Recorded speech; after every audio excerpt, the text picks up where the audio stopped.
Олон мал яриа гэсэн тийм ээ. Санаа хэлгүй шүү дээ. Биш. Супер. Биш. Суухгүй шүү дээ. Суухгүй.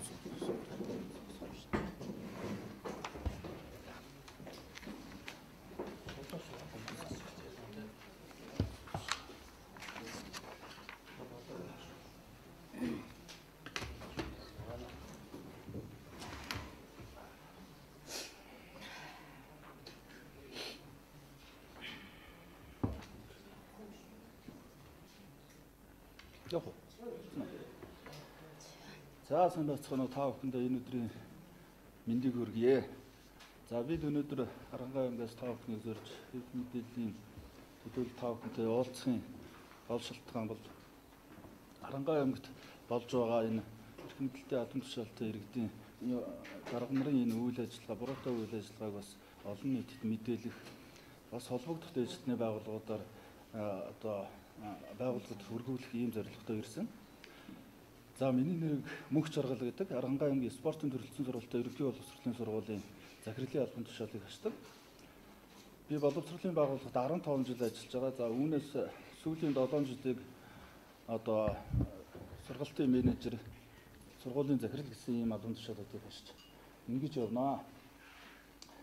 За Харангаа аймгийн цэцэг дарга мөнх насан удаа дараалан хууль зөрчиж, хууль бус шийдвэрүүд гаргаж, төрийн албан хаагчдыг одоо халах, солих ийм үйл ажиллагаа маш олон удаа явуулж, энэ нь одоо хэрээс итэрч бид одоо энийг бас эсэргүүцэн үдэл бодлоо илэрхийлэх, олон нийтэд одоо мэдээлэх ийм зорилготой гор ирлээ. Төрийн албан хаагчдыг хууль зөрчин халж байгаа үйлдэл нь шүүхээр одоо буруутай үйлдэл гэж тогтоогдсон. Төрийн албан хаагчид иргэн одоо ажилдаа томилогдсон гот шүүхийн шийдвэр хэрэгжиж эхлээгүй байхад нь дахин одоо ажлын байран дээр сонгон шалгаруулалт зарлах, эсвэл одоо тохиролцоод ажиллаа өг, эсвэл одоо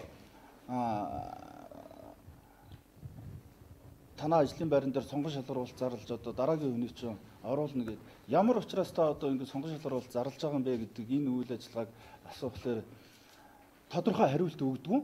Тэгэл сонгон шалгаруулалтын зар гаргаад ингээд тавьчдаг ийм үйлдэлүүдийг одоо удаа дараа гаргаж байгаа. Нийтдээ одоо бидний бас бэлсэн судалгаагаар Харангаа аймагт яг энэ үйл ажиллагаатай холбоотой хохирсон 50 гаруй иргэд шүүхээр болон шүүхийн шатанд шийдвэрлэгдээгүй, шийдвэр нь эцэслэн гарсан ийм байдалтайгаар явагдаж байна.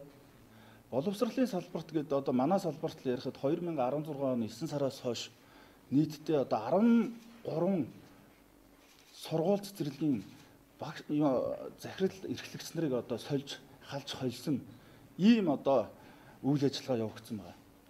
За энэ үйл ажиллагаа нэг удаагийнх биш байгаад байна.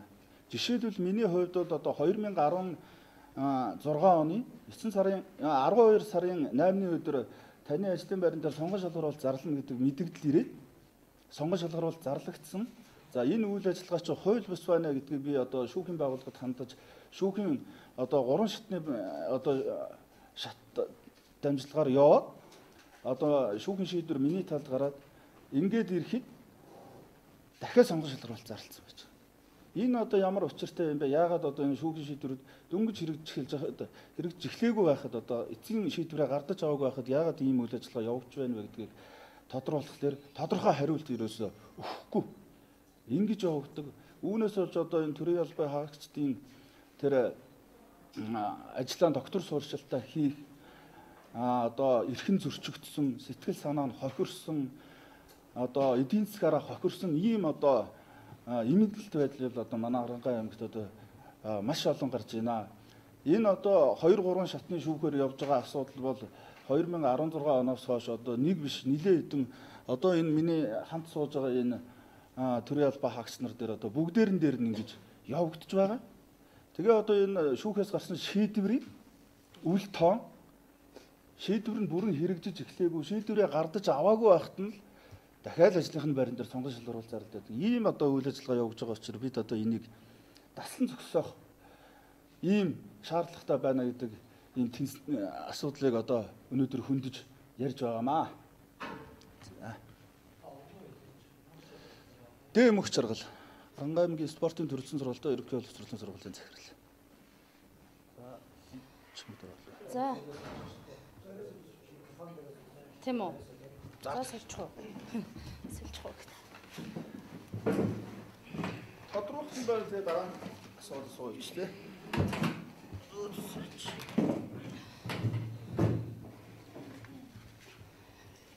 За сайн байцгаана уу. Бас би бүхний хүрэлт одоо зорж ирсэн та бүхэнд зөний өмнө баярлалаа илэрхийлж байна.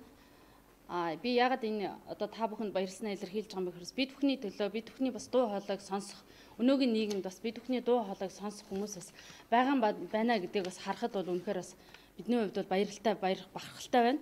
Намайг Нямсран гэдэг, Жодомбагийн Нямсран гэдэг би Арангай аймгийн хөгжим драмын театрын дараагаар одоо ажиллаж байгаа. Би энэ байгууллагт 1998 оноос хойш өдөөг хүртэл одоо ингээ 20 дахь жилдээ ажиллаж байна. 2016 оны 7 сард нялх хүүхдтэй 8хан сартай хүүхдтэй ажилласаа хууль бусаар халагдсан. Ямар шалтгаанаар халагдсанаа өөрөө ч мэдээгүй тухайн үед ажлаа өргөө гүйцэтгэж яваад ирсэн чинь ажлаас халагдах тушаал гарсан байсан. Мөнх насан дарахтаа уулдсан. Би нялх хүүхдтэй яагаад та намайг ингээд энэ олон хуулийг зөрчөөд ингээд энэ шийдвэрийг гаргаваа гэсэн чиний эрх ашиг бол одоо надад одоо хөдөлмөр хэрхээ одоо ингээд зөрчиж байгаа сонирн биш байна. Энэ чиний ажлыг авж байгаа энэ амар тушин гэдэг хүний эрх ашиг хөндөгдөж байна гэдэг юм миний урдаас тийм тайлбар тавьсан. Ажлаас чөлөөлөгдсөн шалтгаан нь юу вэ гэхээр яг л саяны мөнх чаргалын хэлдэг сонгон шалгаруулалтгаар томилогдсон гэдэг ийм шалтгаанаар би нялх хүүхдтэй энэ сонгон шалгаруулалтгүй томилогдсон гэх энэ одоо шалтгаан нь хууль бус юм а гэдгээр би Цагааны иргэн анхан шатны шүүхэд хандсан 2016 оны 7 сард би хандсан. Бүтэн 3 жил 2 сар би шүүхийн хаалгыг татаж, шүүхийн гадаа, цагдаагийн гадаа, Улаанбаатарт ар хангаад нялх хүүхдэд тэрврээд би нялх хүүхдэд орхиод би бүтэн жил гарan шүүхийн хаалгыг татаж явсан. Давзаалт шатны шүүх, хяналтын шатны шүүх, хамгийн эцэст нь ерөнхий шүүгчийн шийдвэрээр энэ хүнийг ажлаас халсан мөнх насангийн буруу юм а. Энэ хүнийг иргэн ажилтан томилоо гэсэн шийдвэр 2016 оны 6 сарын 7-нд гарсан. Би ажлаа хүлээж авч чадахгүй шүүхийн шийдвэрээр бүр эцсийн хүртэл би шүүхийн шийдвэр дээр очиод төрлөөр эцсээр нь 2017 оны 8 сарын 27-нд би ажлаа хүлээж авсан. 8 сарын 29-ний өдөр 31-ний өдөр Арангай аймгийн засаг дарга дахин Нямсрангийн ажил дээр сонгон шалгаруулалт зарласан. Ахаад яг 3 шатны шүүхээр явсан процессороо ахаад би Захиргааны иргэн шүүхэд хандсан.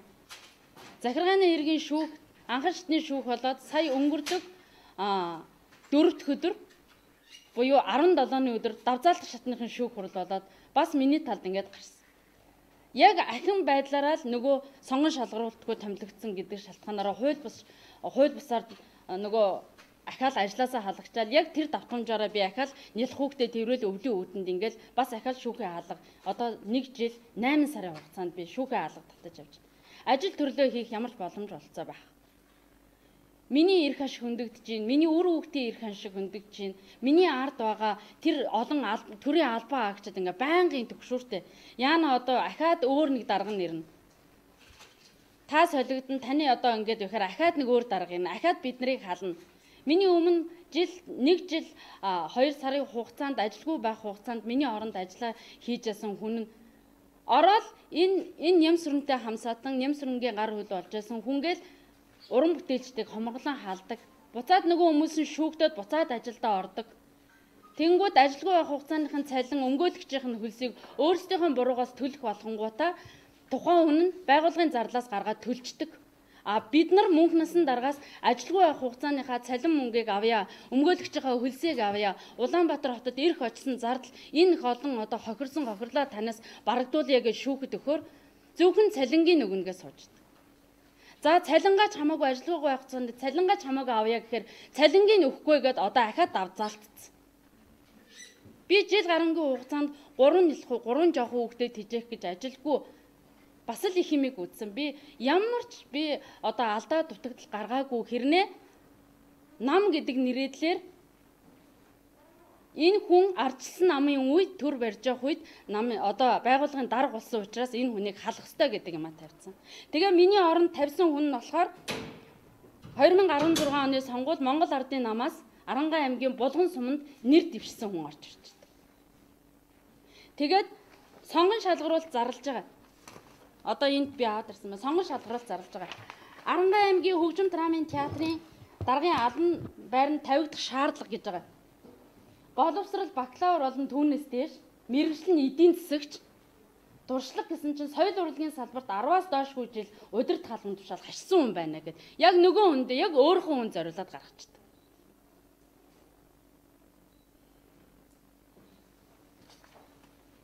Уул нь бид бүхэн өөрсдийнхөө эрх шигийг хамгаалуулах гэж ард түмнийхөө төлөө өөрсдийнхөө амь амьдралыг дээшлүүлэх гэж улс их орноо хөгжин цэцэглүүлэх гэж тэр хүмүүсийг сонгож гаргасан. Арангаан аймагт өнөөдөр хөгжил төвшил байхгүй. Тэр Арангаан аймгийн засаг дарга хүн юу хийдэг вэ гэхээр хүн халахал ажил хийдэг. Өнөөдөр сошиал ертөнцөөр юу явж байна? Та бүхэн бас мэдж л байгаа. Арангаан аймгийн засаг даргыг хүн халж одоо ард түмний эрх ашгийг зөрчөөдэй гэж гаргаагүй маа. Энэ Арангаан аймгийг хөгжүүлээд өгөөч гэж гаргасан чинь хүн халсаар байгаад болохоо айлаа. Бүгдээрээ тэмцэе. Эхний ээлжинд 50 замын одоо чагсаал хийя. Дараад нь болохгүй бол дараагийн хүнд хэлбэр одоо хурц хэлбэрт орё гэдэг. Сошиалор хүртэл тийм одоо хүмүүсийн уур бухимдал ард иргэдийн юмд явж байгаа байхгүй. Бид бүхэн өнөөдөр яагаад энд сууж байгаа юм гэхээр бид бүхний ард маш олон хүний эрх ашиг зөрчигдөж байгаа байхгүй юу? Бид бүхэн арчилсан нийгэмд амьдарч байгаа.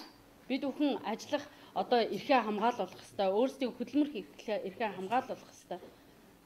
Өөрсдийнхөө үзэл бодлыг илэрхийлэх ёстой учраас энд сууж байгаамаа. Төрийн мөнгөөр маш сайхан зугаалдаг, өөрсдийнхөндөө ашигтай байдлаар ажил төрлөө эрхэлдэг. Тэгээ одоо ард хүчин мөхс бидний хувь дээр хүрээд ирэхээр ажилгүй байх хугацааныхаа цалинч авах эрх байхгүй. Өнөөдрийн байдлаар би жил одоо 8 сар болж байгаа нь ажилгүй байх хугацааныхаа цалин авъя гэхээр өгөхгүй гэж дахиад давзаалтчны шүгэд гомдол гаргацсан байж байгаа. Бидний төрийн албаагч бидний цалин ямар байлаа? Маш бага. Би өнөөдөр төрийн албанд 20 хэдэн жил ажиллаж байгаа удирд халбан тушаал хийж байгаа хэрнээ соёл урлагийн салбарын ажилчдын цалин бага байдаг. Би өнөөдөр гар дээрээ 480 мянган төгрөгийн цалин авдаг. 3 хүүхдээ би ажилгүй байх хугацаанд юугаар тижээх юм? Цалингийнхаа зээлийг би юугаар төлөх вэ? Ингээд асуудал энэний ард маш олон хүний зөвхөн өнөөдөр энд нямсран биш. Арангаан аймагт болоод манай Монгол улс маш олон хүний эрх ашиг өндөгж байгаа учраас бид бүхэн өнөөдөр дараагийн одоо энэ хурц хэлбэрийг сонгож байгаамаа. Та бүхэн танилцж болно. Миний одоо шүүхээс гаргасан бүх шатны одоо шүүхийн шийдвэрүүд энд ингээд би бүгдээр ингээд аваад ирсэн байгаа. Та бүхэн танилцж болно.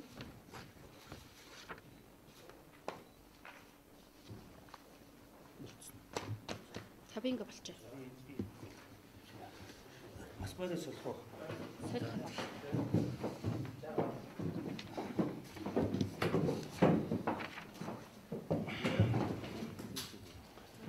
За сайн байцгаана уу. Энд хүрэлцэн ирсэн сэтгүүлчдээ энэ өдрийн мэндийг хүргэе. За би Арангаан аймгаас энэ төрийн бус байгууллагууд, иргэний нийгмийн байгууллагуудыг төлөөж ирсэн Батсайхан гэдэг хүн байна. Иргэдийн оролцоо, доктортой амжилгаа гэдэг төрийн бус байгууллагын гүйцэтгэх захирал. За та бүхэн мэдж байгаа саяхан хэд хоногийн өмнө эдийн засгийн бодлогын судалгааны хүрээлэнгээс Монгол улсын нийт 21 аймгийнхны дунд өрсөлдөх чадварын судалгаа гэж хийсэн байгаа. Энэ судалгаа бол жил болгон гадны хөндлөнгийн нөлөөгөөр хийдэг ийм судалгаа байгаа. За энэ судалгаанд болохоор ажилгүйдэл, за ядуурл, боловсролын төвшин, эрүүл мэндийн хангамж хүртээмж, тийм авилга гэх мэт энэ төсвүүдээр ингэж нэгтгэж гаргадаг байна. За энэ гаргасан энэ төсвүүдээр манай Арангаан аймаг улсдаа сүүлээсээ хоёрт буюу одоо маш тааруу гэсэн үзүүлэлттэй ингэж явж байгаа. Өөрөөр хэлбэл судалгааны үр дүн юм байна. Тэгээд сая бас манай хүрэлцэн ирсэн энэ төрийн албан хаагчид маань хэллээ. За бодит байдал дээр аймгийн засаг дарга хүний мөрийн хөтөлбөр за түүний хийх ёстой ажил гэвэл яг юу вэ гэхээр энэ иргэдийн амьдралыг дээшлүүлэх тийм үү. За нийгмийн он бусад одоо эрүүл мэнд, боловсрол, энэ авилгын төвшнийг бууруулах, ажлын байрыг нэмэгдүүлэх гэх мэт ийм ажил байгаа. За яг үүндээ ноён мөнх насан энэ ажлаа хийхгүйгээр за зөвхөн намжирхаж одоо юу гэдгийг хэсэг бус хүнийг ажиллаас нь халах, одоо юу гэдэг намын үйлдэл байдлаар хандах гэсэн иймэрхүү ажил байдал хийж явсан үр дүн юм бодит билээхэн харагдаж байна гэж үзэж байгаа. Нэг. За хоёрдугаарт нь түрүүн бас манай нөхдүүд хэллээ. Сонгуулийн маргааснаас ахуулаад ингээд төрийн албан хаагчдаг үндэслэлээр ажлаас хаалж гисэн. За энэ хүмүүс маань ингээд яваад 3 шатны шүүхээр шийдвэрлүүлээд ингээд шийдвэр нь энэ ажилтны зүгт гарчаад бол шүүхийн шийдвэрийг үл хүнддэг. Тухайн ажилтныг ажилтны эргүүлж томилдоггүй. За энэ ажилгүй байсан хугацааны хохирол гарсан ажилтнанд учирсан энэ хохирлыг төсвөөс төлөвлөдөг. Төсөв. За зүүн захиргааны ерөнхий хуульд гарсан байгаа хэн нэгэн төрийн албан хаагчийн буруутай шийдвэрээс болж төрд ямар нэгэн хэмжээний хохирол гарвал тэр буруутай этгээд хариуцах ёстой байна. Энэ хариуцлага энэ юуг төлдөггүй. За хамгийн сүүлийн жишээ та бүхэн мэдж байгаа сошиалор. За бодит байдал юм байна. Энэ бол дан ганц арангаа асуудал биш ээ. Бүх Монгол даяар ийм байна. Ийм сэтгэлгүй, ажилдаа хариуцлахгүй, улс орныхон төлөө ажилдахгүй ийм хүмүүс зөвхөн дарга одоо ширээ сандал хувийн өс сонцгоор асуудалд ханддаг. За төсвийн бидний сонгосон энэ төсвийн мөнгөөр өөрсдөө зориулж өрн тараа идэг. Та бүхэн мэдж байгаа. Хамгийн сүүлд Арангаа аймгийн иргэдийн төлөөлөгч 39 нөхөр төсвийн хөрөнгөөс өөрсөндөө одоо аялал зугаалга бүгд хятад ард улсын Шанхай хотод зохион байгуулад ирсэн байна. Цаана ард түмэн ажилгүй зарим нэг нь бүр өлсөж өгч байна. Эрүүл мэндийн үйлчилгээ авч чадахгүй байна. Тийм үү? Боловсролын төвшин ямар байгаа вэ? Одоо энэ хотод байгаа утааны асуудал бас Арангад очсон. Монголын нийгэм ийм босоор ийм улам бүр харанхуй болоод идэг. Иргэд бид нэр дуу хоолойгоо өргөж энд бас тодорхой хэмжээнд үр дүнд хүртэл нь явнаа. Тийм үү? Бид чинь бас ингээд өөрсдөө ишгэрчтэй өөрсдөө төлөө тэмцдэг. Ингэж үнэн мөний төлөө явахгүй бол энэ хэдэн хүмүүс одоо өөрсөндөө нэг хаяг зүүцээ. Одоо тэнд та бүхэн бас өчтөрийн тэр сошиал харсан баг. Одоо бүр сүүлдээ энэ хэрээс итлээ. Энэ бүр сүүлдээ хошин шог шиг харагдаж байна. Өөрсөндөө ингээд том өмстэй үнэтэй дээл малгай өмссөн тийм үү. Ард түмнийх нь амьдрал ийм баг. Тэгээд товчондоо гэж хэлэхэд энэ Арангаа аймгийн засаг дарга мөнх насангийн энэ хууль бус хариуцлагагүй үйл ажиллагаанаас болж Арангаа аймгийн иргэдийн амьдрал ах өдрөөс өдөрт муудаж байна. За үүний эсрэг иргэд бид нар бас дуу хоолойгоо үргэж тэмцэх болно гэдгийг хэлмээр байна. Я дараа нь ярьсан. Хууч юм дараа.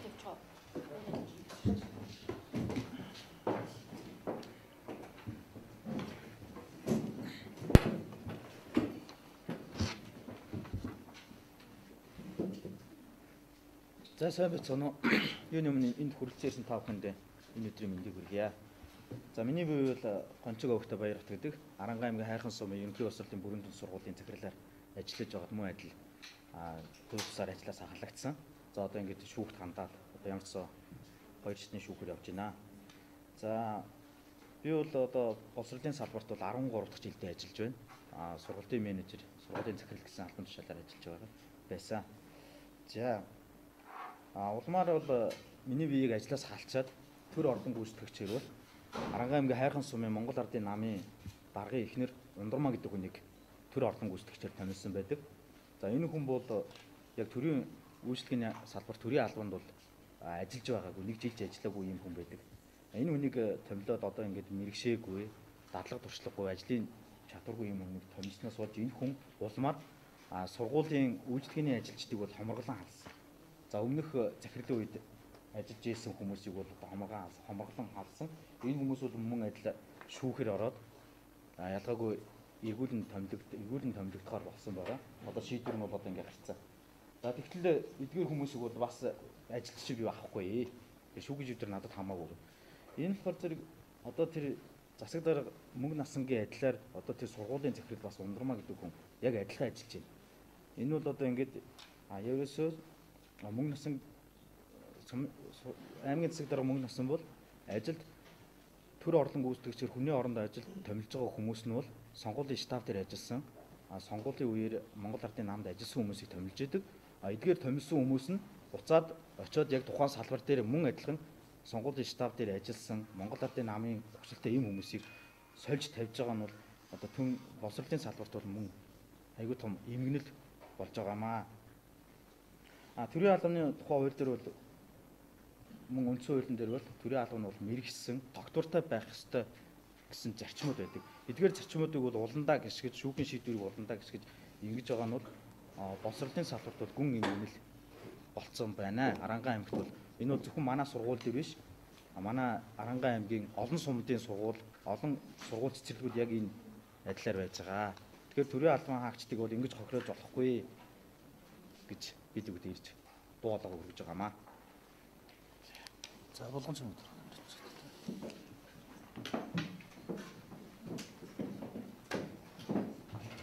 За ингээд эрхэм үс нартай энэ өдрийн мэндийг хүргэе.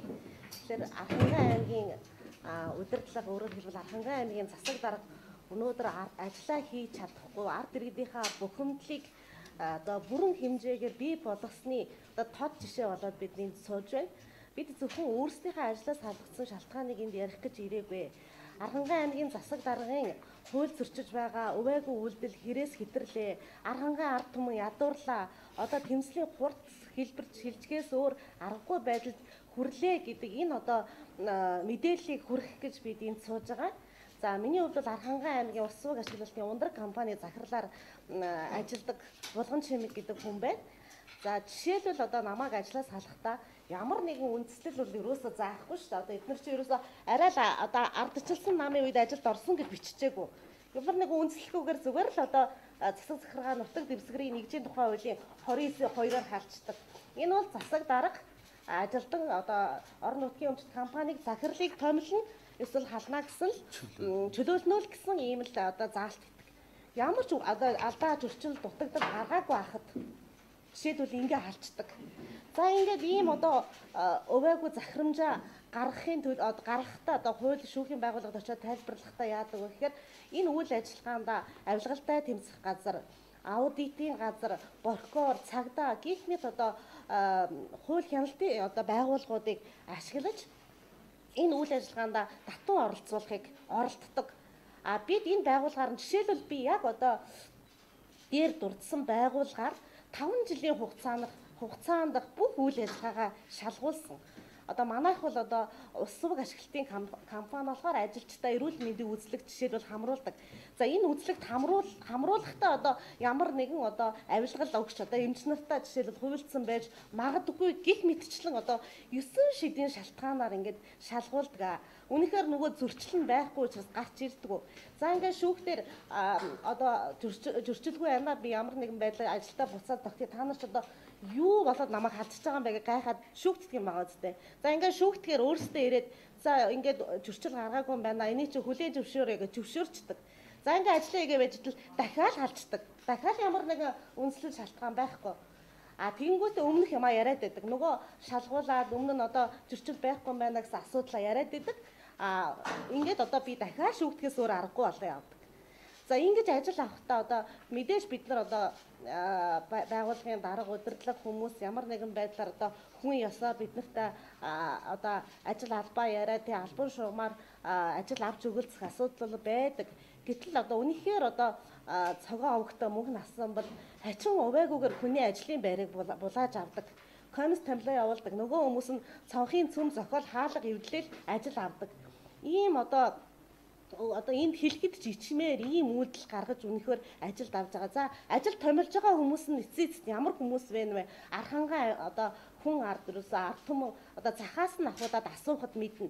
Энэ хүмүүс одоо яг одоо Монгол ардын намдаа мөнгө төлөх боломжтой ченж хийжсэн, бизнес хийжсэн хэдэн төвөрхтэй болцсон. Өмнө төрд ажиллаж исэн дуршлаггүй ямар нэгэн одоо жишээлбэл 8, 10 жишээлбэл төгсөн эсгэнч тодорхойгүй ийм нөхдүүдийг одоо ажилд аваад одоо томилоод тавьчихдаг.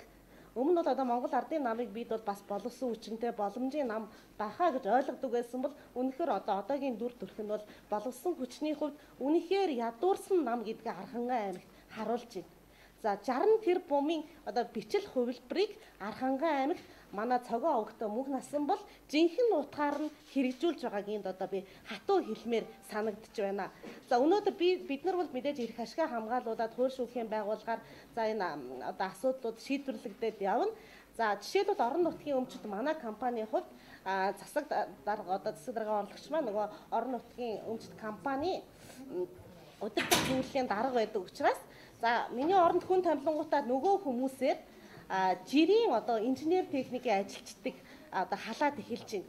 Тэр ажилчдынхаа төлөө бид нар одоо дуурхаас өөр аргагүй байна. Жишээлбэл та нар бодоод үзтээ эмчгүй одоо тэр эмнэлэг байж болох юм уу? Сургууль жишээлбэл багш байхгүй байж болох уу? Яг түүнтэй адилхан манайх бол инженерийн байгууллага. Тэгтэл одоо 5-5 инженер юм байна. Цомогцол гэдэг нэг одоо утгагүй зүйл гаргаж ирэл улс төржөл халтсан багч шít. Ингээд бид ч одоо зүгээр сууж болж гин үү? Одоо энэ одоо ард иргэдийнхаа төлөө, энэ жирийн ажилчдынхаа төлөө цаашид одоо ингээд шүүхээс шийдвэр гарчаад байхад биелүүлэхгүй байгаа энэ одоо эрх ашиг нь хохироод байгаа хүмүүсийнхаа төлөө бид тэмцгээс өөр аргагүй байдалд хүрээд байна. Тийм учраас одоо Архангай аймагт эрх ашигын зөрчигдөөд байгаа одоо хууль хяналтын байгууллагуудаар асуудлууд нь шийдвэрлэгдчихэд байхад эрх ашигаа хамгаалж чадахгүй байгаа энэ одоо хүмүүсийгээ бидний одоо эхлүүлж байгаа тэмцэлд нэгдээрэй гэж уриалмаар байна. За тэгээд энд одоо албан ёсоор бас одоо энэ одоо та бүхнээс олгож байгаа боломжн дээр одоо би нэг албан ёсоор нэг зүйлийг зарлая гэж бодож байна. Архангай аймагт 2018 оны 3 сарын 1-ний өдөр төв талбайд бид одоо эсэргүүцлийн жагсаал хийнэ. Энэ одоо төрийн бодлого шийдвэрийг эсэргүүцэж байгаа, дэмжихгүй байгаа, эрх ашиг нь одоо хохирч байгаа бүх хүмүүсийг бидэнтэй нэгдээрээ эрх ашигаа хамгаалаарай, битгий шантраарай гэж одоо уриалмаар байна.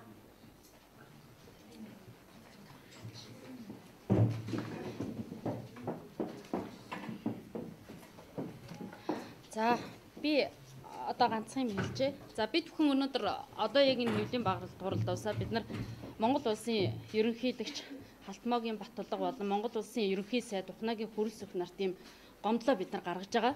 Энэ ямар гомдол вэ гэхээр ер нь Арангай аймагт болж байгаа энэ үйл явдал Арангай аймгийн засаг даргын энэ хууль бус үйл ажиллагааг та бүхэн хуулийн дагуу таслан зогсоогооч гэдэг юмыг бид нар тавьж байгаа. За энэ дээр хамгийн сүүлд нь бид нар одоо яг хамгийн сүүл хэсгийг би та бүхэнд уншаад шүүхийн байгууллагад хандан өөрийн хууль ёсны эрх ашигаа хамгаалуулан ажлын эргүүлэлтэнд томилогдоход нь дахин үнэлэлгүйгээр ажлаас халдаг, хууль бусаар ажлын байранд сонгон шалгаруулалт зарж Монгол улсын үндсэн хууль, төрийн албаны тухай хууль, хөдөлмөрийн тухай хууль болон бусад хууль тогтоомж эцлэгдэн шийдвэрлэгдсэн шүүхийн шийдвэрийг ноцтой зөрчиж байгаагаас гадна үнэлэлгүйгээр ажлаас халсан албан хаагчдын оронд томилсон албан хаагчдын цалин болон ажлаас халагдаж эргүүлэн ажилдаа томилогдсон албан хаагчдын ажиллаагүй хугацааны цалингийн нөхөн олгоруудыг төрийн мөнгөөр нөхөн олгож төрд маш хэмжээний хохирол учруулж буй үйлдэлүүдийг шалгуулж орон нутагт болж буй нэг намын хит харангуйлал хууль шүүх засаглалын илт доромжилсон үйлдэлийг таслан зогсоож аймгийн засаг дарга Ц мөнх насанг захиргааны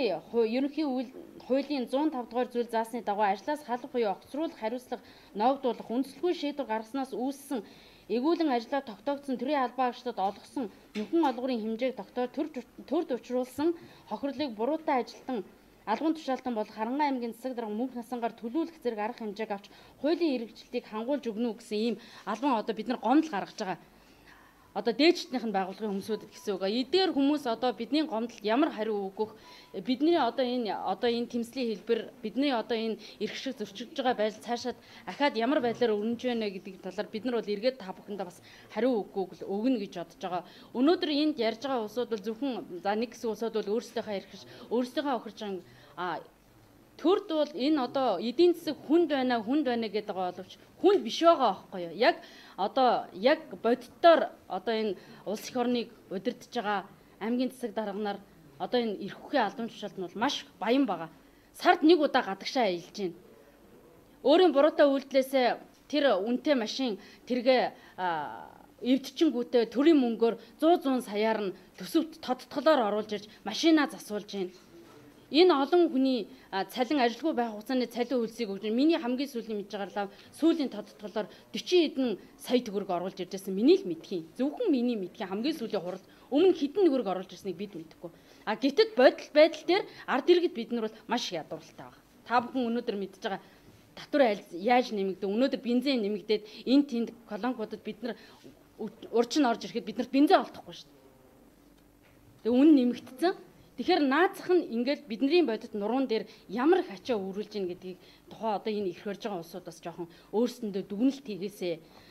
өөрсдийнх нь доор ажиллаж гар хулгайлж ажиллаж байгаа энэ аймаг орон нутгийг удирдах байгаа улсууд ард иргэдээ ямар их байдлаар хохироож байгааг бас нэг мэдрээсээ нэг хэсэг ч гэсэндээ бас мэдрүүлэхийн тулд би бүхэн бас ийм одоо хэвлэлийн баг хурал хийж та бүхэнд мэдээлж байгаа шүү, ард түмэндээ мэдээлж байгаа шүү.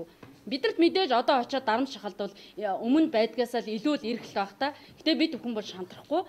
Улам их даралт одоо дарамт шахалт ирэх тусам бид бүхэн бол дараагийн хэлбэрийг ч гэсэндээ ер нь тэр үлсгэлэнгийн зарладаг юм уу яадгийн өөрсдийнхээ эрх ашигын төлөө бидний ард бидний гэж байгаа гэр бүлийнхээ төлөө бид нар бол хурц хэлбэрүүдийг ч гэсэндээ сонгоно гэдгийг мэг илэрхийлье.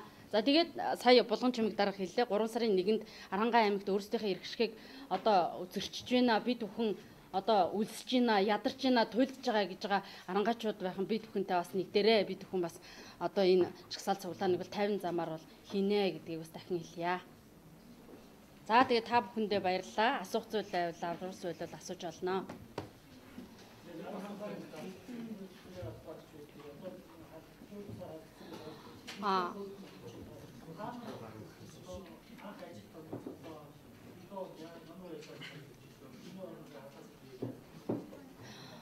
За миний хувьд бол яг өөр дээрээ яриа. Миний хувьд бол нөгөө яг Арангаан аймгийн хөгжим драмын театрт уран сайхны удирдаагчаар хийж байсан төр орлон гүйцэтгэгчээр ажиллаж байсан. Өмнө ажиллаж байсан хүн нөгөө хариуцлага алдсан учраас ажлаас чөлөөлөгдсөн байдаг. Дараад нь өөрөө нөгөө иргэдийн хуралд нэр дэвшиж байгаа учраас хуулийн дагуу өөрийнхөө хүсэлтээр чөлөөлөгдсөн байдаг. Тийм хүний оронд би бол жинхэлж ажиллаж байсан. Хамгийн сүүлд яг зөвхөн хуулийн зарим хүмүүс бол нөгөө тэтгэврт гарсан хүний оронд жишээ нь Баяр тэтгэврт гарсан хүний оронд томилогдсон сонгон шалгуулалтаа өгөө томилогдсон байж байгаа. Булган чимэг захирлын хувьд бол бас тэтгэврт гарсан хүний оронд томилогдож байгаа хүн байж байгаа. Төрөлжсөн спортын төрөлжсөн сургуулийн бол манай Арангаан аймагт шинээр баригдсан сургуулийн одоо хамгийн анхны захирал гэсэн үг. Сонгон шалгуулалтаа өгөөл хуулийн дагуу томилогдсон. Одоо хамгийн сүүл за миний сонсноор манай одоо бид нар бол өөрийнхөө хууль эрх ашигыг хамгаалуулахын тулд өмгөөлөгч авж байгаа тийм. Манай өмгөөлөгчд хандсан зөвхөн удирдах албан тушаалтнаар халагдсан хүн гэх юм бол 50 гаруй хүн байсан. Удирдах ажилтнууд тушаа шүү. Гэтэл миний одоо жишээ нь би халагдаад миний ард энэ Нямсрангийн гар хул болж байсан гэх хүн бол нилээдгүй халагдсан. Сая булган чимэг захирал хэллээ да. Ундраг тамаан дээр бүх инженерүүд халагдсан гэж байгаа.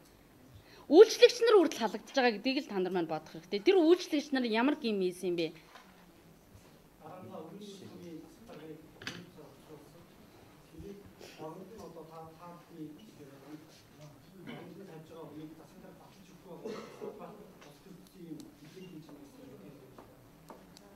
Тэр хүн чинь бол юу штэ ардын намаас өөрөө нэр дэвшсэн ардын намын тодтолтой хүн шүү дээ.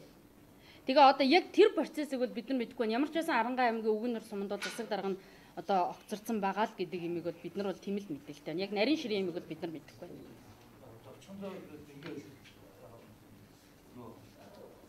Монгол улсын сум сурам бүх газруудад иргэдийн амжилт төлөөсөн зөндөө асуудал байна.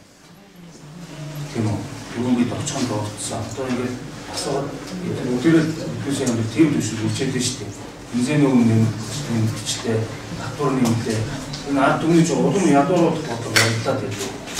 Тийм үү. Тэгээд цаана одоо энэ төрийн албан гаргаж энэ одоо төсөв захирын зарцууд орон нутгийн хэдэн удирдлагын өөр төсвүүд ирээс сэтгэлээ. Эдгээр өөрсдөө тэмд ингээд компани юм шиг өөрсдөө нь юу юм шиг дур зоргоор авиулж шээ. Одоо төвчөндөө гэдэг өчтөсний шиг бид нэр тэр бүх хүмүүсд араагаар байж байгаа. Сая ингээ хэллээ энэ хүмүүсийн үндсэн хийх ажлын хүн хаалгач юм шиг тийм. Их цаана биднэрт ажил ядуур байна, ажлын байр байна, боловсрол байна, эрүүл мэнд байна тийм үү. Монгол улс өнөөдөр хор тавдраараа дэлхийд тэргүүлж байна. Тийм үү. Агаарын богд төрөөс сэтгэлтэй боловсролын төвшин ямар байна? Сэдвийн сургууль. Нийгмийн асуудлууд маань ямар байна? Өмнө түрүүний миний дурдсан энэ жишээ манай Арангаан одоо сүүлээс 2 мөсгөж байна. Ийм үндсэн хийх ёстой ажлууд нь биднээс сонгоод гаргаад ирээд ингээд тавьчаад сонгуулийг сайхан хамгаалж байдаг. Одоо талтай болсон юм шиг. Одоо нь утга учиргүй уулзсан ингээд би ингээд хаалтдаг одоо тийм хатаас илгээ. Энэ зах замаар автлаа шүү дээ. Энэ байдлын үднэс сэтгэл хэмжүүлээд бид бас ингээд ирээд ярьж байгаа маа. Засаг даргын асуудал бол ярьсан шүү дээ. Энэ бол одоо бид бас нэг асуудлыг бас нэг ярьж байгаа зүйл байна гэж бодож байна. Жишээлбэл тэр одоо Архангай аймгийн засаг дарга одоо эрх барих боломж олдонгуудаа өмнө нь одоо засаг одоо ардчилсан намын үед засаг дарга хийжсэн зүйлийг бүрэн эрхийг хугацаанд үндэслээд ажлаас маш олон одоо засаг дарга нарыг халаад нөгөөдөл маань мэдээж эргээд сонгогдсон ард түмээс сонгогдсон хүмүүс юм чинь бас л өмгөөлөх чаваар шүүхтэл ингээд ажилдаа ингээд томилогдсон ийм үйл явдал болсон. Энийг одоо ярьж байгаа шиг байна. Яг энэ дээр бол үнэхээр одоо мөнгө насан байвал өөрөө мэддэггүй маа гэхэд хууль эрх зүйн анхан шатны мэдлэггүй байдаг юм аа гэхэд одоо доороо яжтаа одоо хууль зүйн хэлцээний даргаараа хууль эрх зүйн анхан шатны мэдлэгтэй авчмаа байгаад байгаа юм. Яг одоогийн түвшинд үнэхээр одоо хууль гэдгийг ерөөсөө баг одоо анхан шатны ойлголтгүй одоо тийм хууль зүйн бүхэл бүтэн хэлтэс тэнд ажиллаж байна. Тэгээд дээрэс нь одоо бид нартэй одоо ямар нэгэн одоо хууль эрх зүйн маргаан үүсгэнгүүтээ бүхэл бүтэн одоо олон ажилтнтай хэлтэстэй тэр тамгын газар бидний эсрэг өмгөөлөгч аваад өмгөөлөгч байгаа хөлсийг одоо төрөөс төлөвлөлээд явж байгаа ийм л одоо үнэхээр одоо чадамжгүй засгийн газар засаг дарга тэнд ажиллаад байгаа гэж ойлгомоор байна. Түрүүний засаг даргын асуудал бол яг энэ талаар асуудал шүү. Тэр нь бас нэг осоогийн заалуулалтыг дагуулж очоод асуудлыг хичээл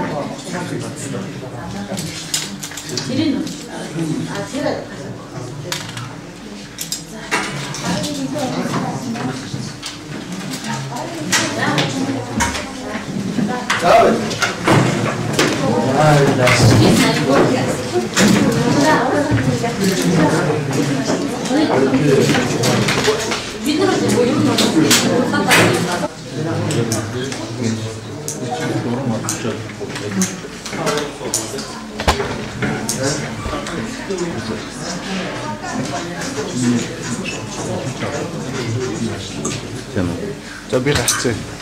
Слава.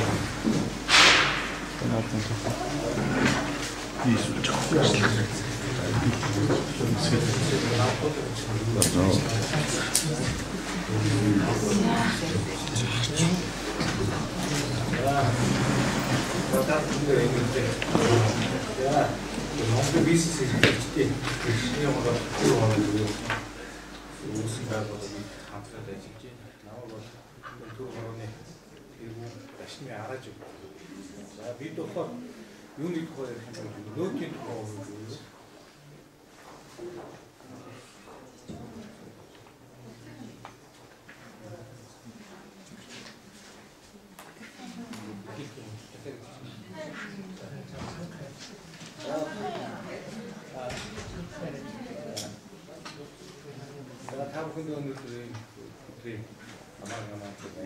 Бид Монголын бизнес эрхлэлтийн эрхлэгчийн төр ороо гэсэн байгууллага байна. Намайг төр орооны ашигны араа гэж байна. Бид болохоор улсын хурал ерөнхий сайд улсын хурлын дарагт одоо өргөх гэж байна. Энэ бол ямар агуулгатай юм бэ гэдэг бол 2016 оны 1 сарын 1-ээс нөөцийн тухай хууль нөөцийн тухай хуулийг амруулалтаа болохоор иргэн аж ахуйн нэгж хоёрыг хамтдагсан. Дээрээс нь энд байгаа аж ахуйн нэгжээс гадна бэлгүүр хоршоо ламбуу түүц өөрийн бизнес эрхлэгчдийн энэ хуулинд хамааруулан нэг гараанаас гарч байгаа хамгийн гол алдаа байна. Юу гэхээр нэгдсэн өртгийн албан татварын 5 дугаар зүйлийн 5 ярьж байснаар үйл ажиллагааных нь борлуулалтын хэмжээ 50 сая төгрөгнөөс дээш гарсан хүмүүс шууд автоматар суудах төлөвлөж болдог байна. Тэгэхэд бол одоо иргэд болохоор ямар учиртай юм гэхээр иргэн аж ахуйн нэгж хоёрыг бол таавах гэсэн мэдэх ёстой. Хувийн бизнес эрхэлж байгаа иргэн аж ахуйн нэгж хоёрыг нэг гарчнаар гаргахад бол иргэд бол хурдаараа аж ахуйн нэгжийг яагаад ч гүйцэтгэв асуудалтай байна. Тэгэхээр бид энэ асуудлаа эргэж авч хараач. Яагаад тэгэхээр энэ асуудлаар бол одоо бүх зах дэлгүүр, хоршоо, түүц одоо энэ дангууны бизнес эрхэлж байгаа иргэдээр татварын байр цагч нар ирж шаардлага тавьдаг. Тийм ээ. Энэ шаардлага нь юу гэсэн асуудал байдгүй гэсэн нь та бүхэн бүгдээрээ босын машиныг тавиа гэсэн шаардлага. Энэ босын машиныг болохоор эхний ээлжинд болохоор нөгөө QRC код буюу бар кодоор явна. Энэ болохоор автоматар тоолбор явуулдаг. Тэгэхээр энэ зах дэлгүүр хошоод ажиллаж байгаа усууд буюу энэ төвд дээр ажиллаж байгаа усууд хятадын зах зээлээс голцоо хар захаас худалдаа авалт хийдэг. Тэгээд энэ худалдаа авалт хийснээр юу гэхээр гайл дээр бүрдүүлэлт хийхээр зайлшгүй контракт буюу бичгийг нэгдэг байгаа. Энэ худалдаа эрхэлж байгаа иргэд маань юу гэхээр invoice буюу нэг ягаан таслууртай ирдэг. Энийг гайлынхан болон бусад албан байгууллагууд маань болохоор энэ үндсэлтэй бичгээр бишээ гэж үздэг байна. Тэгэхээр энд бидний хамтарч ажиллаж байгаа байгууллагууд маань ямар шаардлага тавиад байна гэхээр энийг болохоор бодитоогоор авч иж гарааны үн гэж гаргаж иж бодитоогоор энэ юугээ төлөх боломжтой болно гэдэг шаардлагыг тавьж байгаа. Дээрээс нь энэ эргэж хараач гэхээр юу гэж яригдаад байна гэхээр бидний хувьд болохоор энэ бизнесийг эрхлээд олон жил болсон улсууд байгаа. Дээрээс нь цөөн жилч болсон улсууд бий. Тэгэхээр энэ иргэд маань бүгд нөгөө банк ус санхүүгийн байгууллагуудаар ингэж зээл авдаг байгаа. Энэ зээлийн хэмжээ буюу энэ юм дээр бүгдээр ингэ тодорхой тусгацсан байна. Юу гэхээр хамгийн доод хэмжээ буюу 1.8% одоо сарын юу авлаа гэхэд тэр нь болохоор жилдээ 21.6% юу гэдэг хүүг болохоор банкнд төлдөг. Тэнгүүд дээрээс нэмэгдүүлээд 15.5%-аар гайл татвар төлнө. Нөөтөөр бас 10% гэх юм бол энэ хүмүүсийн маань хамгийн доод хэмжээ 50% ингэж татвар болон хүү хэмжээтэй ингэ төлдөг байна. 50% дээр буцаад энэ иргэд маань яг гэхээр өөр бизнес эрхэлж байгаа хүмүүс маань өөрсдөө эрүүл мэндийн даатгал. Дээрээс нь бүхэл нийгмийн даатгалаа өөрсдөө хариуцж байдаг байхгүй.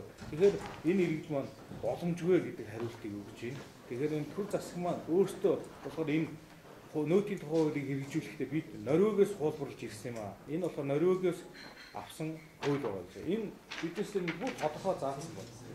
Энэ дэлхийн хамгийн өндөр хөгжилтэй татвар юу олдог иргэдийн 7-8 ч ихсэж байгаа нөрөд. Жилдээ болохоор $41,000 авдаг байна. Тэгэхээр эдний ажилтны цаг болохоор 7 хоногт 30 цаг. Монгол улсын иргэд буюу биднес дундад цалин $750,000 төгрөгөөр тодорхойлсон. Энийг доллар шилжүүлэх юм бол жилдээ $3,708. Сардаа нэг $308-ыг авдаг байж. Ерөөсөө ямар ч татвар төлөхгүйгээр шүү. Тэгэхээр бид болохоор ер нь 7 хоногт доотлын ажиллаж байгаа иргэд маань 40 цаг ажиллаж байгаа гэж тооцож байна. Энэ юунд дээр зах худалдааны төв дээр ажиллаж байгаа улсууд маань хоногийн 12 цагийг тэн дээр ажиллаж байна. Ерөөсөө. Тэгээд энэ иргэд маань төрөөсөө ажлын байр нэгтгэв. Санхүүжилт нэгтгэв. Өөрсдийнхээ санхүүжилтийг болохоор банк ус байгууллагуудаар шийдэж явчихдаг. Тэгэхээр энэ дээр болохоор биднес судалгаа хийсэн. Банкны хувь хэмжээ болохоор чинь хамгийн доод хэмжээ нь 1.8-аас 2.4 бизнесийн зээл нь. Дараа нь болохоор банк ус санхүүгийн байгууллагаар 2.5-аас 5%. Дараагийнх нь хадгалан зээлийн хоншоод гэж 5 мэднэ. Эдний хувь болохоор 5-аас 8% хүртээ байдаг. Дараа нь хувь иргэн буюу өдрийн зээлгч нэрээс 10% юутай өдрийн хүүтэй мөнгө аваад ажиллаж байгаа улс юм байна. Тэгэхээр эднүүсийн орлогыг ингээд бодоход зүгээр хадгалан зээлийн оршин гэхэд бодоход чинь жилдээ 60-аас 96% хүү төлж байдаг. За энэ та бүхэн гэж хувь иргэдээс авч байгаа юу гэх чинь 10-аас бүр 30% хүртэл авдаг хүн бэ. Энэ дотор бидний судлаа хийж байна. 10% авдаг гэж жилдээ 120% бол энэ судалгаа тавьдаг байна. Тэгэхээр энэ иргэдийнхээ энэ асуудлыг шийдвэрлэхийн тулд бас энэ улсын хурл болон засгийн газар дахнургын гишүүдийг эргэж харж хүлээж авах хаа гэж найдаад энд бичгийг болоод өгч байна. Энэ бичиг маань болохоор ганц удаа явж байгаа бичиг биш. Тийм ээ. Нодлон жил бас энэ танхимдаа бас хуралдаад бүгд энэ явуулж ирсэн улсууд байгаа. Энэ төлөөлөлөд орж ирсэн батлах гэж хүн байна. Энэ бас үйлдвэрчний хорооны дараа бид болохоор өчигдрийн тэр 9 юуны татврын дуулаар юунд бас нэгдээгүй зөвхөн энийгээ биднес үргэлж эхнийхээ асуудлаа шийдвэрлэхгүй дахиж давтаж өгч байгаа ш. Энэ дээр бодлого. Энэ дээр жоохон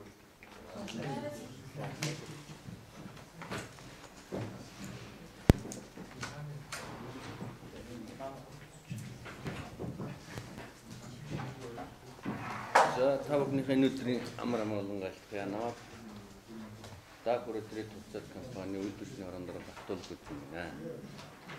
За бид бүхний өнөөдрийн энэ хөгжлийн байгууллагын гол зорилго нь бол ард түмний маань амьдрал өнөөдөр өдрөөс өдөрт ордож байна.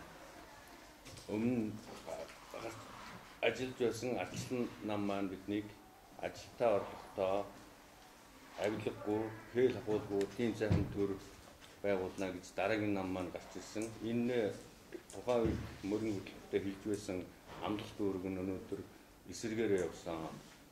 Нэгэсэнд өнөөдөр татврын дарамтыг Монголын ард түмэнд өдөр тутам цаг тутам бидэнд нэвтрүүлж байна. Ийм учраас бидний ажилчин энгийн ард иргэдийн цалин өнөөдөр дэлхийн жишг зүгээр Монгол улсынхаа жирийн ажилчин хүмүүсийн цалин хүрэхгүй учраас энэ нөөцийн татвар элдв дарамтаар биднийг хандуулсан.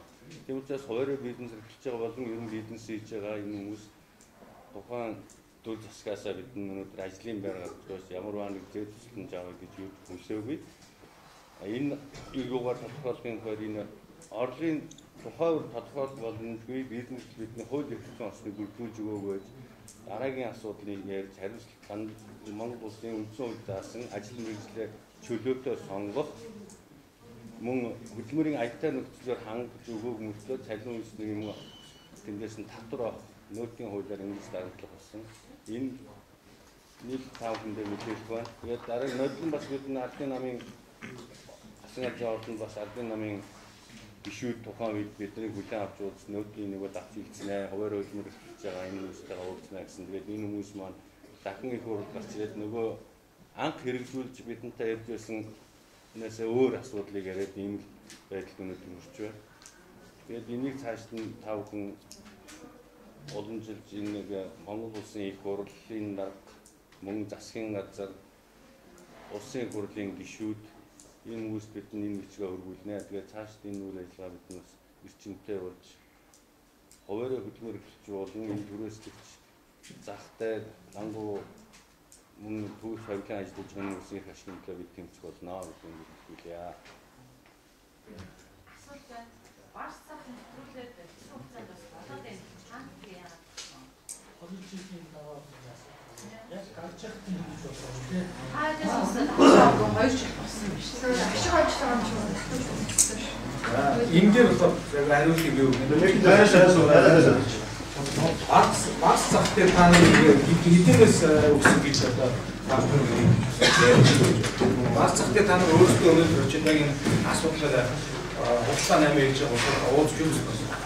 Зөвгүй шүү дээ. Яг тэгэхээр би энэ тухайн үгэн олон тодорхойлох бус иргэдийн аягүй явж байгаа. Дээрээс бас цагийнхантаа болохоор энэ Баянгол дүүсийн татврын газрын уулзалт хийж байхад би очиж байсан. Ямарваа нөхцөл байдал болж байгааг та нар мэдэхгүй. Татвар одоо бизнес эрхэлж байгаа иргэд хоорондоо бараг л дайн болдсон шүү дээ. Та нар мэдэхгүй шүү дээ. Өнөөдөр тийм болчлоо гэсэн хүний амаар ярьж болохгүй. Цаг газар дээр за хэрвээ биднес хүсэх юм бол тэргөө өнөөдөр та бүхэн харж байгаа Баянзүрх дүүрэг, Чингэлтэй дүүргийн татврын газрын дарганаар ажиллаа муу хийлээ гэдэг өнөөдөр солигдсон байна. Та энийг харьцаж байгаа сонссон байх учиртай байна. Тэгэхээр биднээс дээр очиод яг энэ болж байгаа процессыг нэг сурвалжилж үзээрэй. Хүмүүс өгөх сонирхолтой байна уу? Хүмүүс авах сонирхолтой байна уу? Яагаад гэх юм бол хамгийн амжиргааны доод төвшин буюу 160 мянган төгрөгийн группийн мөнгө авч байгаа улсуудаас энийг асуугаараа тань. Энэ иргэд маань юу гэж хэлж байгаа гэхээр бид 160 мянган төгрөгөө 16 мянган төгрөгийн татврын төлбөрөөр бид тэрийг хэрэгцээндээ хэрэглүүл бидэнд арай амьдрал ойр. Энэ бол амьдралгүй болох юм. Яагаад гэвэл зах талбайд та нар нарантуул хүч шонхор энэ багсахаас тэр хүн болгон очиж худалдаа авалт хийдэг үгүй шүү дээ. Энэ болохоор амжиргааны доод төвшөнтэй улсууд очиж худалдаа авалт хийдэг газар. Энэ газруудаар тавьчих юм бол хамгийн доод үнийн дүн гэж байхгүй. Бүгд нөгөө нөөтийн юуг хэрэгжүүлээд эхлэх юм бол энэ улсуудаас шууд автоматар 16 мянган төгрөг 24 мянган төгрөг автоматар авчих гэсэн үг байхгүй. Тэгэхээр энэ нөгөө хүмүүсийн амаар ингэж сурвалжлага ажил хийхээ болоо. Хүмүүсийн амаар хийгээгүй тайлбар бастай суурлуулсан гэж. За суурлуулсан гэд ярьж байгаа. Одоо өнөөдөр очиод яхаар нэг машин тавьчихсан. Бүх зах талбай юу Динжи мянгад дээрч би хөвчөж шонхор юун дээрч би дүнжин гар дээрч би нарантуул дээрч би барстайч би юунд хар хорин зах дээр байгаа. Гэхдээ нөөд шингээсэн үнээр авах уу гэхээр иргэд маань үгүй гэх юм бол тэрийг бол нөөд шингээс үнээр өгөхгүй болохоор нөгөө QR код буюу тэрийг бол уншуулахгүй. Энэ дээр чи хамгийн гол асуудал байгаа байхгүй. Ягаад тэгэхээр энийг тавьчихсан тэр хүмүүст бүгдээрэнд нь одоо бизнес эрхэлж байгаа улсууд нөгөө код өгсөн байгаа шүү дээ. Татврын. Энэ дээр ашиглахгүй нэгээр очиж нөгөө торгуулийн арга хэмжээ. Торгуулийн арга хэмжээ нь юугаар явж байгаа гэхээр шууд нөгөө зөрчлийн тухай өөрийг хамруулад иргэд рүү одоо дайралт орж ирнэ. Тэгэхээр нөгөө 50,000 төгрөг хамгийн доод санкц. Дээрээс нь аж ахуйн нэгжийг болохоор 501 хүртэл торгуулийн арга хэмжээтэй байгаа шүү дээ. Та бүхэн мэдчихэж байгаа. Энэ дээр чинь иргэн одоо татврын байцаагч нар болон бусад энэ албан тушаалтангууд нь асар их зөрчилтэй гардаг. Биднээс болохоор чи ингээд байс хийгээл ингээд дууддаг байхгүй. Энд ийм асуудал одоо байна. Таас нэг телевиз хүртэл дуудагдчих очижсэн тал байгаа. Одоо бид сая 2 сар 3 сар судалгаа хийлээ. Бүх захууд дээр энэ гомдол байна. Өнөөдөр хийж 35,000 төгрөгөөр хамгийн доод үнээр зарж байгаа шүү гэж хэлүүлж гутлаа авч авчаад тэрэн дээрээ надад код юу өгсөнгүй. Энэ тасалбар өгсөнгүй гэдэг дээр асуудал үүсгээд очисон усууч байна. Тэгээд газар шийдвэрсэн асуудал байдаг юм билээ. Чи болохоор Барсыг асуусан бол Барс дээр яг өөрөө очиж худалдаа авалт хийгээд үнийг асуугаа. Энэ болохоор чинь ер нь ихэнх нь л авахгүй байгаа шүү.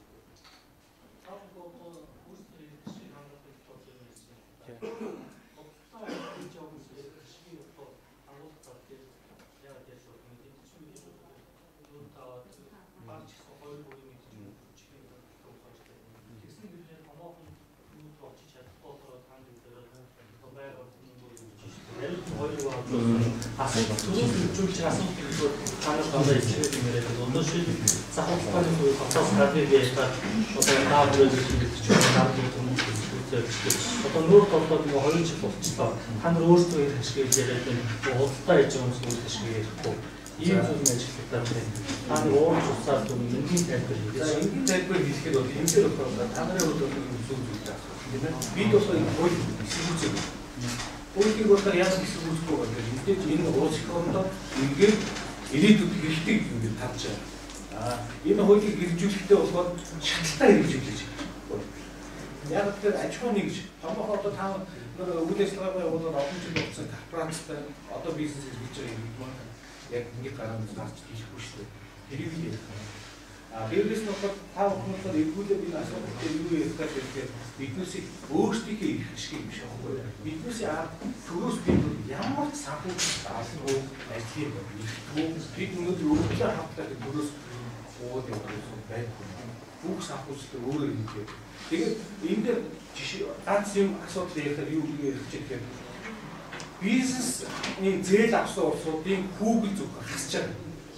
Байр орон сууц унаа дээрээс нь өөр юм хүмүүс зурж идэж хэрэгжилж байгаа болгоныг ингээс өөрөөс яадаг вэ? Амар бид тэрийг хасуулж яж ашигынхаа 10% төлөх ёстой гэдэг асуудлыг манай иргэд бол ойлгоод хэлээд ашиг авах юм шүү. Биднээс бол хууль хэсэгүүцэж байгаа биш. Хуулийнхаа энэ санкцыг бүр эрүүл аюулгүй орчинд амьдрнаа гэсэн бүрийн юуны үндсэн хуулийн заалт байна. 16-гийн дүрт ажил мэргэжлийн өөрөө чөлөөтэй сонгоо. Тийм ээ. Энэ хүн бол төрөөс нэхэмжлэх юм бол авслаа. Одоо биднээс бол та нар дээр ганцхан өнөөдөр яаж байгаа шүү. Бид бол бүх шатны төрийн байгууллагууд явчихсан байхгүй. Татвар дээр энэ асуудал дээр чиглэлтэй дүүргээс хуулаа. Дээрээс Баянгол дүүрэг, дээрээс татврын ерөнхий газар, бүр сангийн яам одоо энэ гайлын ерөнхий газрууд бүгд бид шийдвэр гаргадаг улсууд биш. Та бүхэн 76 улсын хурлын тамгын газар энэ лүгээ хандаач гэдэг асуудлыг тавьдیں۔ Тэгэхээр бид өнөөдөр энэ улсуудтайгаа зөрчил гаргахгүй тулд эхний ээлжинд энэ байгууллагуудаа хандъя. Энэ улсын хурлын гишүүд маань өөрсдөө хуулийг санаачилдаг, хуулийг гаргадаг улсууд энэ дээр эргэж хараач гэсэн байр суурьаар илэрхийлж байгаа шүү. Тэгэхээр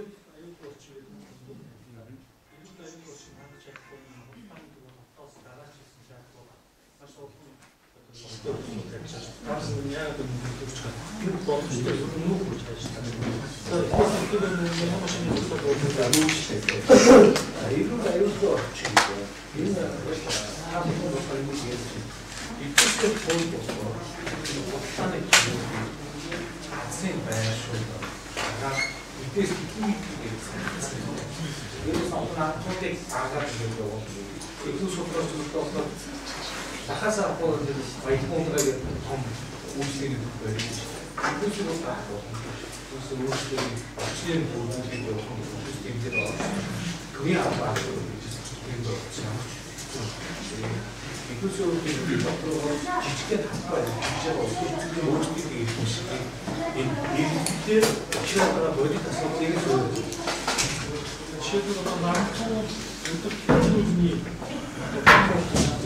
томчаас энэ хавтыг бол тэрийг болохоор тухайн бүрдний боломжгүй ингээд энэ асуудал маань боломжгүй. Чи одоо намтууны зах зээлээс очиж чи энийг авах амжилтгүй надад чухал энэ асуудлыг их